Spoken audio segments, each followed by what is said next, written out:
사랑하는 나눔 가족 여러분, 좋은 아침입니다. 오늘 묵상 말씀은 역대하 17장 말씀입니다.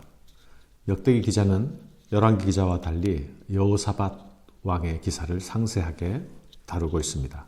오늘 본문으로 시작해서 20장까지 그 기사를 보도해 주고 있습니다. 여호사밧은 35세 되던 해에 아사왕을 이어서 왕위에 오른 후에 개혁의 길을 걸어갑니다. 나라의 국방을 강화하고 군사적으로 강한 나라를 만듭니다. 견고한 성읍을 건축하여 요새화하고 국고성 건축도 이룹니다. 뿐만 아니라 신앙적으로도 개혁의 길을 걷습니다. 그는 신앙의 사람으로 나라의 영적 상태도 보살피는 왕이었습니다. 우상 숭배의 상징물들을 제거하고 율법을 새롭게 하며 백성들에게 율법을 가르칩니다. 무엇보다도 그는 하나님의 계명을 지키고 행하는 왕이었습니다. 성경 기자는 그가 하나님을 찾고 하나님이 그와 함께 하셨다고 말씀합니다. 여호와께서 여호사밧과 함께 하셨으니 이는 그가 그의 조상 다윗의 처음 길로 행하여 바알들에게 구하지 아니하고 오직 그의 아버지의 하나님께 구하며 그의 계명을 행하고 이스라엘의 행위를 따르지 아니하였습니다. 그러므로 여호와께서 나라를 그의 손에서 견고하게 하시며 유다 무리가 여호사밧에게 예물을 드렸으므로 그가 부귀와 영광을 크게 떨쳤더라. 하나님은 이런 여호사밧의 나라를 이방 나라로부터도 높임을 받게 하십니다. 여호사밧의 개혁으로 국가는 부흥을 맞이하게 됩니다. 이 여호사밧의 개혁은 그가 왕위에 오른 지 3년에 되던 때부터 시작되었습니다. 그가 처음 왕위에 오를 때 그는 아사왕이 함께 섭정을 했습니다. 병든 아사왕이 섭정에서 물러나고 죽자 본격적인 개혁 작업을 시작하게 된 것입니다. 아사왕도 처음에는 좋은 평가를 받던 왕이 아니었습니까? 그러나 아사의 말년에는 처음 마음을 버리고 자신의 길로 걸어가는 퇴행의 모습을 보였죠. 여호사밧은 이런 아버지의 모습을 지켜보았을 것입니다. 특별히 그가 왕위에 오른 이후에 아사의 섭정 기간 동안에 이 모습을 지켜보았겠죠. 그러나 그는 그가 아버지가 보인 나쁜 모습을 따라가지 않습니다. 개혁과 부흥의 길을 걸어갑니다. 그는 육신의 아버지의 길을 따라가지 않고 하나님께 구하며 하나님의 길을 따라갑니다. 하나님이 이런 여호사밧에게 나라의 강성을 부국을 허락하시고 또한 나라의 영적 부흥을 허락하십니다. 여호와께서 여호사밧과 함께 하셨으니 이는 그가 그의 조상 다윗의 처음 길로 행하여 바알들에게 구하지 아니하고 오직 그의 아버지 하나님께 구하며. 사랑하는 성도 여러분, 여호사밧의 치세에 유다 왕국이 부강한 나라가 되는 축복을 받게 된 이유가 무엇입니까? 여호사밧에게 어떤 특별한 점이 있었습니까? 어떤 비결이 있었을까요? 여호사밧에게 특별한 점이 있었다면, 비결이 있었다고 한다면 그것은 그가 기본에 충실한 왕이었다는 것입니다. 그에게 부흥의 비결이 또한 있었다면 그것은 그가 여호와 하나님을 찾는 왕이었다는 것입니다. 하나님은 언제나 자신을 찾는 자들을 기뻐하십니다. 하나님은 언제나 자신을 찾는 자들을 만나 주십니다. 그리고 하나님은 자신을 찾는 자들과 함께 하시고 그들에게 복을 내려주십니다. 우리는 성공의 비결이 남들이 모르는 특별한 어떤 곳에 있다고 생각할 때가 많죠. 그러나 하나님께서는 하나님의 얼굴을 구하고 그의 계명을 지키는 자들에게 복을 주시겠다고 분명히 말씀하셨습니다.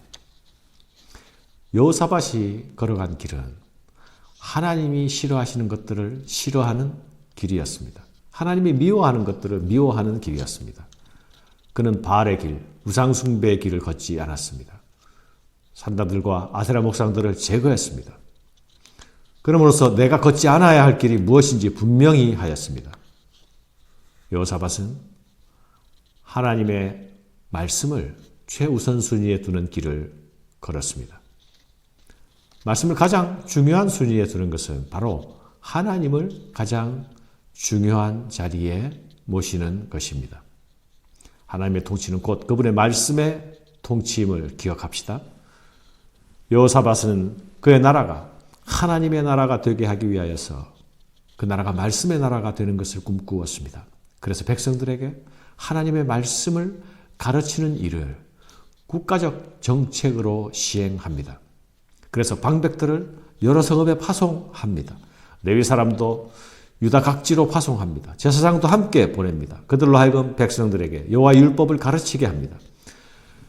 그들이 여호와의 율법책을 가지고 유다에서 가르치되 그 모든 유다 성읍들을 두루다니며 백성들을 가르쳤더라.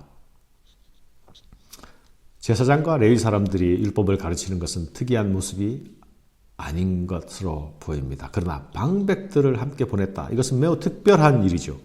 레위인과 제사장과 같은 성경 전문가들이 백성들에게 가르치는 일을 잘할 수 있도록 국가 차원에서 관료들을 붙여서 행정적인 지원을 한 것입니다. 말씀 공부가, 성경 공부가 거국적으로 전국 방방곡곡에서 일어나도록 모든 사람들이 참여하도록 국책 사업으로 이를 지원하고 시행했다는 말입니다. 여호사밧은 이 나라가 자신의 나라가 아니라 여호와 하나님의 나라라는 사실을 분명히 기억하고 있었습니다. 이 나라가 흥하는 길은, 이 나라가 잘 될 수 있는 길은 순전히 하나님의 뜻에 달려 있다는 것을 그는 믿고 있었습니다. 그래서 백성들에게 왕인 자신의 통치 철학을 관철시키는 것이 아니라 하나님의 뜻이, 여호와 하나님의 뜻이 받아들여지고 수용되도록 국가적인 차원에서 율법 학습을 하도록 한 것입니다. 하나님께서 어찌 이런 나라에 복을 주시지 않겠습니까? 사랑하는 여러분, 하나님 나라의 부흥은 언제나 말씀으로 돌아가는 일로부터 시작되었다는 사실을 우리는 기억해야 합니다. 이것은 성경과 교회사가 공히 우리에게 증거하는 사실입니다. 부흥을 사모하는 모든 사람들은 말씀으로 돌아가야 합니다. 가정도 교회도 말씀으로 돌아갈 때에 하나님이 주시는 생명력을 회복할 수 있습니다. 사람과 사람의 비대면을 권장하는 이 시기에 하나님의 말씀과 깊이 대면하는 일에 힘쓸 수 있어야 하겠습니다. 우리가 말씀 앞으로 나아가면 하나님이 우리를 가까이 찾아오실 것입니다. 사랑하는 여러분, 왕이란 만인 지상의 자리가 아닙니까? 그러나 왕이라고 해서 항상 개혁에 성공한다는 법은 없지요. 개혁이란 항상 저항을 받게 마련이고요.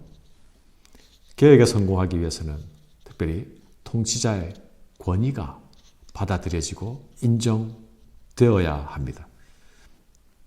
여호사밧의 개혁이 성공할 수 있었던 것은 그가 권위 아래에 있었던 사람이기 때문입니다.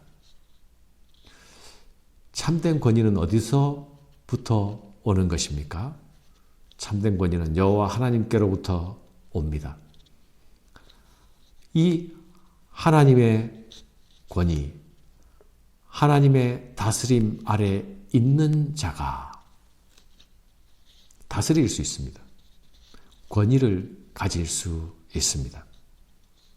여호사밧 왕은 그 자신이 먼저 하나님의 계명을 지키는 왕이었습니다.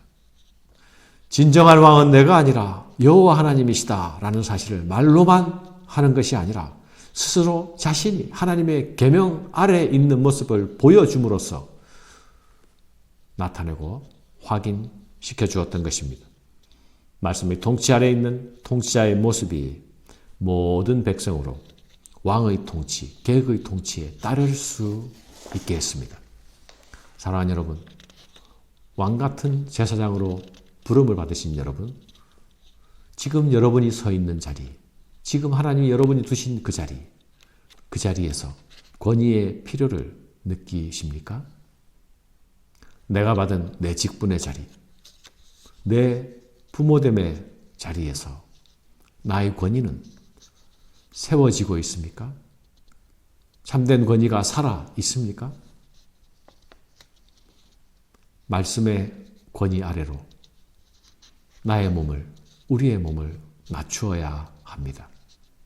그러면 하나님께서 하늘의 권위로 우리를 둘러 주실 것입니다. 감사합니다.